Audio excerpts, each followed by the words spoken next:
Je vivais dans une maison avec ma femme, mes enfants et ma bouteille, mais surtout ma bouteille, parce que je vivais, je crois, dans ma bouteille. J'avais, moi aussi, sans boire, j'avais aussi l'obsession de l'alcool.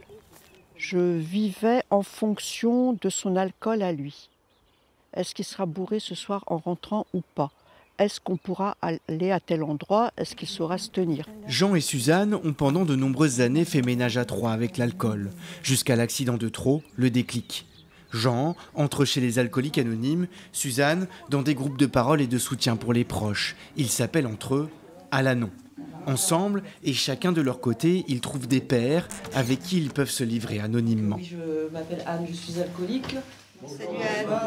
On fondit de nous-mêmes. Chaque trimestre, ces alcooliques et leurs proches se retrouvent à Pont-l'Abbé pour échanger le temps d'une soirée.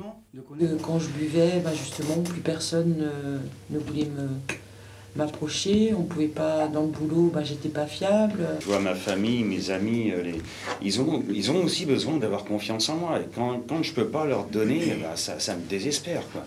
Il fallait que je voie avec réalisme son incapacité à faire ce que j'attendais de lui. Souvent, en plaisantant, je dis « on ne demande pas à quelqu'un qui s'est cassé la jambe d'aller tondre la pelouse ». Prendre confiance en soi, regagner la confiance de ses proches, apprendre à faire confiance, le chemin est long pour les alcooliques et leurs proches. Une lente reconstruction que ces réunions consolident.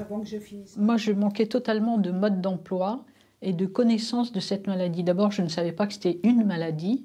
Le regard sur l'alcoolique change complètement si vous admettez que c'est une maladie, parce qu'on nous dit dans notre programme, mais quelqu'un qui a le cancer, vous n'allez pas lui reprocher d'avoir un cancer. On apprend à avoir cette attitude. Par ces réunions, les alcooliques et leurs proches sortent de leur isolement, trouvent une aide précieuse. Il existe 13 groupes d'Al-Anon et 38 groupes d'alcooliques anonymes dans toute la Bretagne. De leur côté, Jean et Suzanne sont sortis de sa bouteille depuis 25 ans maintenant.